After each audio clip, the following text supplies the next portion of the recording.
Welcome to the Terrible Podcast with your hosts from SteelersDepot.com, where you can find all your latest and greatest Steelers news. It's Dave Bryan and Alex Kozora, always lit, talking Steelers. And now, here's Dave and Alex.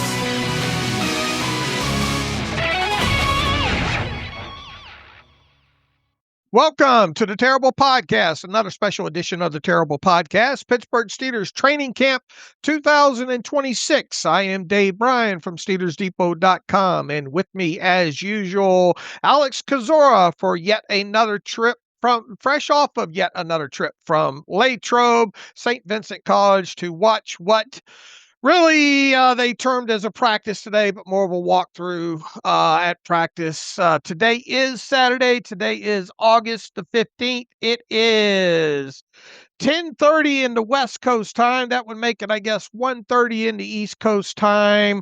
So with that, happy Saturday, Alex. Happy Saturday, Dave. Just 2 more days of camp left, if you can believe it. And today, a much shorter, lighter session. The team's first practice back after their preseason game against Green Bay. Less than an hour of work, walkthrough, no pads. So more of a housekeeping episode today. I think that it's going to be an evaluation episode. We'll see what Sunday looks like. Imagine things will ramp up, but some rain they're calling for. So we'll all play things by ear. But yeah, maybe the shortest, in fact, I would say the shortest practice I've ever been to a training camp happened today. All right. We need to make some money to cover that gas. Here, speaking of making money, or speaking of people that advertise with us, touringplans.com.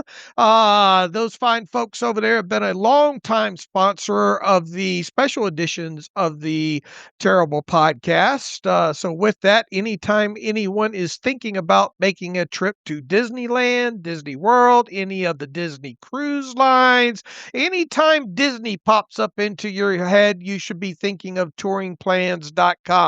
Tell them exactly why, Alex. Because they're a longtime partner of the site and also big-time Steeler fans. Len Testa, the lead of Touring Plans, big-time Steelers fan. But more to the point, Touring Plans uses math and science to help families save time and money at theme parks like, as you said, Dave, Walt Disney World and Disneyland. Anything Disney-related. You can find a crowd calendar on their app showing the best days to visit each park, step-by-step plans to avoid standing forever in line, views from every hotel room, big discounts on theme park tickets. You can also follow them on Twitter. They've been pretty active on there. They just tweeted earlier today ranking the best pizza at Universal Orlando. So you guys can go get some good information on that, and you can download the app. There is a subscription component to it, but they're really high quality if you want the best Disney experience possible. So reach out to Touring Plans on their website, touringplans.com. It is linked at the top of our diary. It might be a small world after all, but it's a big world over there at touringplans.com, right? Oh, that's a good tie in there, Dave. All Well right. done. Well All done.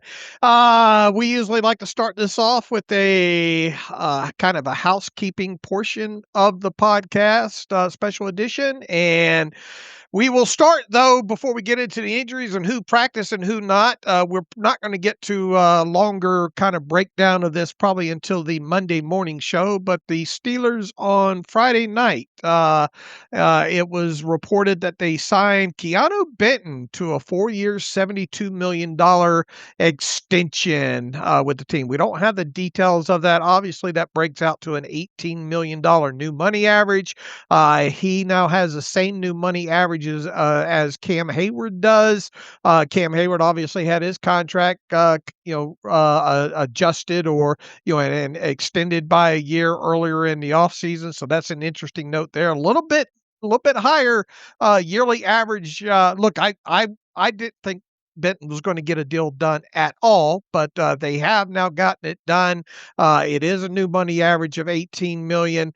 We've got some initial reaction up on the site on that for people to look at. And whenever the new contract numbers, the official layout of the deal is reported, we will pass that along. Hopefully that'll be by the time we record the Monday show there. So that's obviously the big news right now. I would imagine that only the first year is full, 2026 money is fully guaranteed. Probably going to be some second-year money guaranteed for injury only, much like was the case with Nick Herbig there, but we'll wait for the full details on that. We'll have more of a reaction to that once again on the Monday podcast there. So with that, Alex, why don't you run us through the guys that did not practice today? And even though it was a walkthrough, a couple of guys got banged up today. Yeah, that's something you don't see too often, but those not practicing before practice began. Wide receiver Brandon Smith, he pretty sure he pulled a hamstring when going to punt midway through the Packers game. Sebastian Joseph Day remains out. Don't know what the ailment is there. Ditto with Jaquan Brisker, DK Metcalf, Michael Pittman remain out. It sounds like Mike McCarthy told reporters both Metcalf and Pittman Jr. will be, quote, hard pressed to return. I think he said this week, so that's unfortunate there. Probably not going to make it back for the next preseason game. And Maxi Honachor did not practice today. He came down the stairs much later after most other guys. The pup guys remained the same, Kent Porter and Jalen Ramsey. They did some active work on the side, but don't know if any of them are going to get cleared here before camp in the next 2 days. Hopefully Kent, but just might not have enough time. Rico Dowdle worked in full. I put full in air quotes given the light nature of practice, but I mentioned that because Jared Dulac said he had a nagging injury that caused him to miss and be held out of the preseason opener. Stephen Jones worked in full, again, air quotes, but he was in team in some respect today, which was a good step forward. First time I've seen that in the open sessions. To your point, the two guys that were injured, and I imagine Caden Weejan was dealing with this as he came down to the field because he just went through stretch line and then immediately talked to the head trainer there. They were taping his left ankle, foot. He did some toe raises, did some light jogging, stood out there for the rest of practice, but never actually took reps, did not work in the special teams period. So we'll keep an eye on that, but obviously dealing with something there that's holding him out of even just a light walkthrough portion of practice. And then safety Israel Mukwamu, he got dinged at some point. He was working in team, and then they were checking out the right ankle or lower leg of Mukwamu. He put on his helmet, walked off the field, slapped his helmet, and I assume that's frustration of the injury, and walked up to the facility. So didn't see a limp, but there's something there he's dealing with that obviously did not allow him to finish practice. So we'll have to check his status on Sunday. And for what it's worth, Mike McCarthy went on the Pat McAfee show Friday and expanded on some of the administrative challenges the team had in his debut and noted that Chief of Staff Steve Scarnecchia was involved in a medical situation that had him away from the team and the game. I did not see Scarnecchia on the field today. He was not instructing players to go to the next drill as he usually does with the megaphone. I don't know if he had a medical situation or if somebody close to him had a medical situation. I couldn't tell you, but he was not out there today to my knowledge. All right, so no extra charge for a coach's participation report included in this one. Speaking of Mike McCarthy, talking about Michael Pittman and DK Metcalf after practice today, and it was a rare Mike McCarthy post-practice press conference today on this Saturday. He said, yeah, I think they're going to be hard-pressed to work this week. Frankly, today's work was a little bit of a reflection of our health report or where we are medically. So hopefully this gives these guys, all the guys that have something coming out of the game, an extra day to get their legs back. But we do want to go not a full 2.5 hours Sunday and Monday, but about 2 hours and 20 minutes is what we have scheduled. So we want to have two really good practices. Sunday will be install 8. It will be the last install. So we're only having 7 installs this year. So there's a change for you. There you go. You got some scoop, he said, but so we'll get that in. But anyway, back to Metcalf and Pittman. And man, if either one of those two guys can go on Friday, and you probably can go ahead and take your pencil out and scratch out Aaron Rodgers. But obviously a lot of time to go. I mean, today's Saturday. The game's not until Friday. A lot can obviously happen between then, and we'll see what your report on Sunday says about maybe some of these ding guys getting back out there. So, all right. I don't think we have any transactions to report. We already passed along the word about the Keanu Benton extension, and Alex and I will talk more about that on Monday. Landon Roberts, 1-year deal that he signed the other day, and Landon Roberts was out there, right? You said you Yes. reported, and he worked out some kind of a number switch with Jamin Davis. So Landon Roberts back into 50, and Jamin Davis now wearing 57. As far as the Landon Roberts contract, I got word on that this morning. It is a 1-year veteran benefit deal, included a $187,500 signing bonus. That's a veteran benefit contract with a reduced salary cap charge. So not a lot invested in Landon Roberts with that deal there. All right, with the housekeeping now wrapped up, that's probably going to be about 2/3 of the show here today. We're not going to run through the position groups because it really didn't do much, but just kind of what stuck out to you in what they got done on the field today. Pittsburgh opened up with special teams, which is not the most unusual thing on a shortened practice like this, although it certainly does. It is worth mentioning how penalized they were across the board, but especially on special teams during the game. So maybe an emphasis there, but hard to really say. It was Hurlman as the punt returner, and you had Heidenreich, Roman Wilson, and Hurlman filtering in on kicks with Weegen aside and getting medical attention.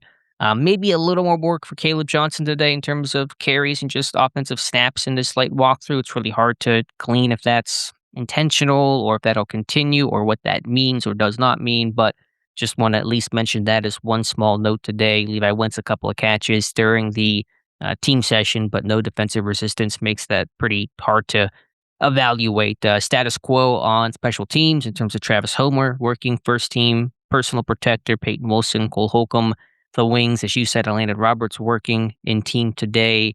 That's really about it. They're just, frankly, it was such a short session and such a low-key session. I think McCarthy, like you said, just trying to give these guys some rest.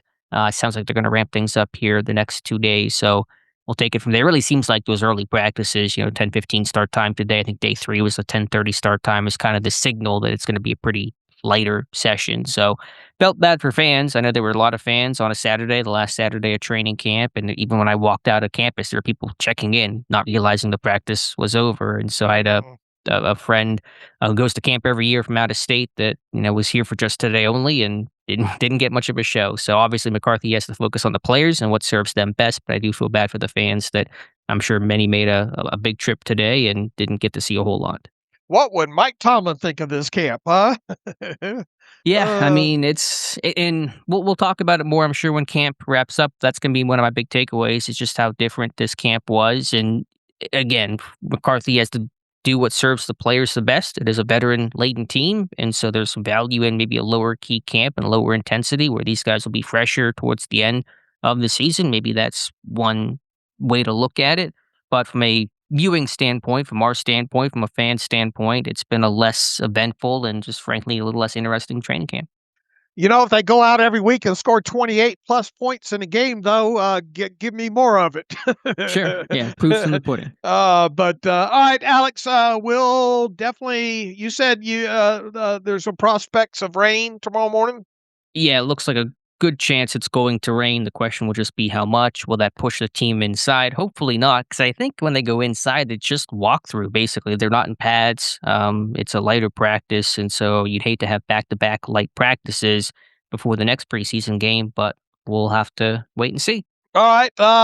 Assuming that you get out there and observe anything, that will dictate whether or not we have another special edition of the Terrible Podcast on Sunday night. And at some point, I'd imagine later on Sunday night, we're going to have to record the Monday morning version of the regular Terrible Podcast. So at least we'll be recording something, I would think, on Sunday night. So, all right, that will wrap up this kind of abbreviated version of the special edition of the Terrible Podcast. Alex, appreciate all the info today as usual. Got a lot lot of things to look for potentially on Sunday when it comes to the health of this team. And then, of course, you'll let us know anything that you do observe during whatever type of practice they have, assuming that weather does not interrupt it. So, as usual, you can follow me on Twitter at Steelers Depot. Follow Alex at Alex_Kozora. Follow the show at Terrible Podcast. Email the show, theterriblepodcast at gmail.com. If you like what we do and you want to donate to the cause, SteelersDepot.com. Hit the donate button, and that will take you to PayPal so you can make a secure donation that way. And also, if you like an ad-free version of the site, go to SteelersDepot.com, hit the ad-free button, and follow the directions that way to obtain a ad-free version of SteelersDepot.com. All right, that'll wrap it up for this Saturday. And as usual, thanks for listening to the Terrible Podcast, another special edition of the Terrible Podcast, Pittsburgh Steelers Training Camp 2026 with Dave and Alex.